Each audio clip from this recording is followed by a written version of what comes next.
Samajwadi party में फिर बढ़ी आजम खान की सक्रियता। लखनऊ में की सपा प्रमुख अखिलेश यादव से मुलाकात। सीतापुर की जेल से रिहा होने के बाद पहली बार बेटे के साथ अखिलेश से मिले आजम खान। साइबर ठगी का शिकार हुए टीएमसी सांसद कल्याण बनर्जी। जालसाजों ने खाते से उड़ाए 56 लाख रुपए, जांच जारी।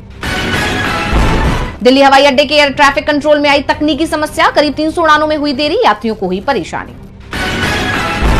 शेयर बाजार में गिरावट। 94 अंकों की गिरावट के साथ 83,216 पर बंद हुआ सेंसेक्स, तो 17 अंकों की गिरावट के साथ 25,492 पर बंद हुआ निफ्टी। ये तो थी सुर्खियां। राष्ट्र की राजनीति में एक बार फिर जबरदस्त भूचाल आ गया है। डिप्टी सीएम अजित पवार के बेटे पार्थ पवार की कंपनी से जुड़े एक भूमि घोटाले की फडणवीस सरकार ने जांच बिठा दी है, जिसके बाद राज्य के राजनीतिक गलियारों में हड़कंप मच गया है। पार्थ पवार पर आरोप है कि पुणे के मुंडवा इलाके की करीब 1800 करोड़ रुपए की सरकारी जमीन एमएडी एंटरप्राइजेस को सिर्फ 300 करोड़ रुपए में बेच दी गई। इस कंपनी में पार्थ पवार पार्टनर हैं। इस डील में 21 करोड़ रुपए की स्टैंप ड्यूटी भी माफ कर दी गई। सीएम फडणवीस ने मामले की गंभीरता को देखते हुए जांच कमेटी बना दी है। पुणे कलेक्टर ने इस डील के सभी कॉन्ट्रैक्ट्स रद्द करने की बात कही है। अब इस मामले पर कांग्रेस सांसद राहुल गांधी की प्रतिक्रिया सामने आई है। राहुल गांधी ने एक्स पर इसे जमीन चोरी करार दिया। उन्होंने लिखा, महाराष्ट्र में 1800 करोड़ की सरकारी जमीन जो दलितों के लिए आरक्षित थी, सिर्फ 300 करोड़ में मंत्री के बेटे की कंपनी को बेच दी गई। ऊपर से स्टैंप ड्यूटी भी हटा दी गई। मतलब एक तो लूट और उस पर कानूनी मुहर में भी छूट।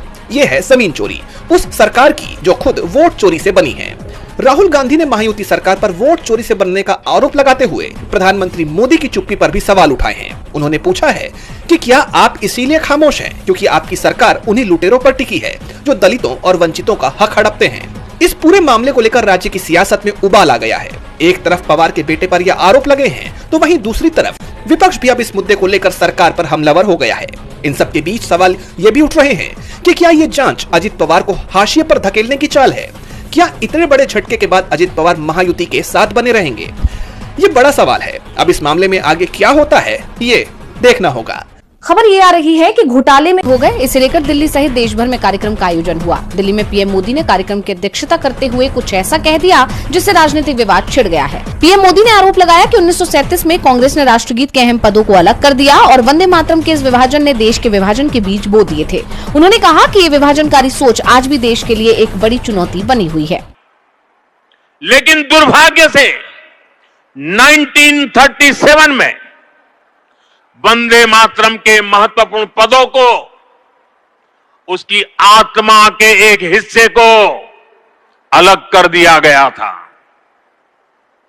वंदे मातरम को तोड़ दिया गया था, उसके टुकड़े किए गए थे। वंदे मातरम के इस विभाजन ने देश के विभाजन के बीज भी बो दिए थे। पीएम मोदी के इस बयान पर कांग्रेस अध्यक्ष मल्लिकार्जुन खड़गे ने तीखा पलटवार किया है। खड़गे ने वंदे मातरम की 150वीं वर्षगांठ पर जारी अपने संदेश में कांग्रेस को इसका गौरवशाली ध्वजवाहक बताया। उन्होंने याद दिलाया कि 1896 में पहली बार रविंद्रनाथ टैगोर ने कांग्रेस अधिवेशन में ही इसे सार्वजनिक रूप से गाया था।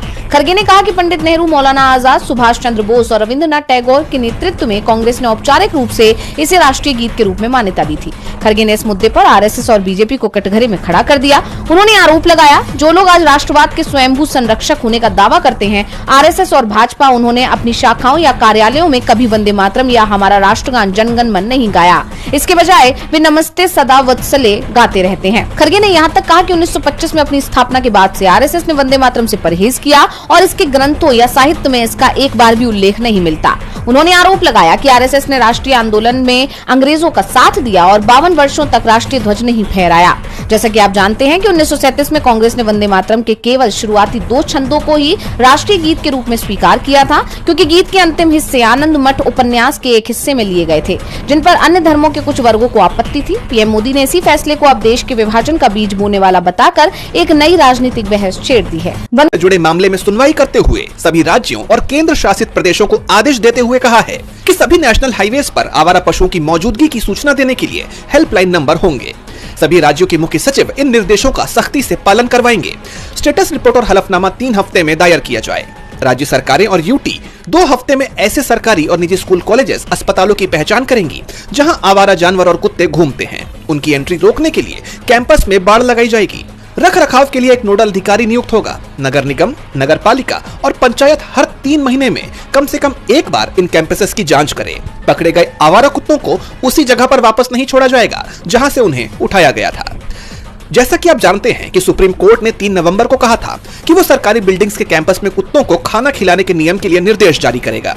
कोर्ट ने सभी राज्यों के मुख्य सचिव को व्यक्तिगत रूप से कोर्ट में पेश होने से भी राहत दी थी, लेकिन चेतावनी दी थी कि हलफनामे में चूक हुई तो उन्हें पेश होना पड़ेगा। अब आज की सुनवाई के बाद अगली सुनवाई 13 जनवरी को होगी। आपको याद होगा कि यह मामला सुप्रीम कोर्ट में 28 जुलाई को एक मीडिया रिपोर्ट पर स्वयं नोटिस में लिया गया था। इसमें दिल्ली में खासकर बच्चों के बीच आवारा कुत्तों के काटने और उससे होने वाले रैबिस के मामलों की जानकारी दी गई थी। बाद में सुप्रीम कोर्ट ने इस मामले का दायरा दिल्ली एनसीआर तक सीमित न रखते हुए इसे सभी राज्यों और केंद्र शासित प्रदेशों के लिए कर दिया था। डॉग लवर के लिए सुप्रीम कोर्ट ने चुनाव लड़ने वाले अपराधी छवि के उम्मीदवारों को लेकर अहम फैसला सुनाते हुए साफ कर दिया है कि उम्मीदवार पर जितने मुकदमे दर्ज किए गए थे उसे अपने हलफनामे में सभी का जिक्र करना होगा। यहाँ तक कि जिस मामले में बड़ी अदालत ने उसे बरी भी कर दिया हो उसके बारे में भी जानकारी देनी होगी। कोर्ट ने कहा हर कैंडिडेट को नॉमिनेशन फॉर्म में अपनी सारी पुरानी दोष सिद्धियां बतानी होंगी, चाहे अपराध छोटा हो या फिर बाद में ऊपरी कोर्ट ने सजा रद्द कर दी हो। जस्टिस PS नरसिम्हा और AS चंदूरकर की पीठ ने कहा खुलासा न करना मतदाता के हक का हनन है, इससे वोटर सही चुनाव नहीं कर पाता, इसे छुपाने पर नामांकन रद्द हो सकता है। बता दें मध्य प्रदेश के भीकन गांव में नगर पार्षद पूनम इसी नियम की शिकार हुई। उन पर चेक बाउंस धारा 138 का केस था जिसमें ट्रायल कोर्ट ने 1 साल जेल और जुर्माने की सजा दी थी। उन्होंने अपने नामांकन में इसका जिक्र नहीं किया क्योंकि हाई कोर्ट ने सजा पलट दी। पूनम ने दावा किया कि सजा खत्म हो गई तो बताने की जरूरत नहीं। सुप्रीम कोर्ट ने याचिका खारिज कर दी और कहा कि रद्द सजा भी बतानी होगी। कोर्ट ने मध्य प्रदेश नगर पालिका निर्वाचन नियम 1994 के नियम 24A(1) का हवाला देते हुए कहा कि पूनम की नामांकन स्वीकृति गलत ठहराई गई। नतीजा ये हुआ कि उनका चुनाव रद्द हो गया और सीट खाली रही।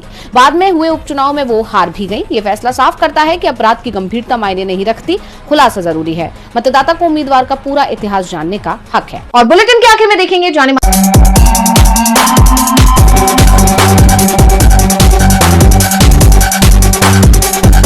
ऐतिहासिक दिन, एक नमो जैकेट दी जिसके ऊपर उनके हस्ताक्षर थे। अगर प्रधानमंत्री चाहते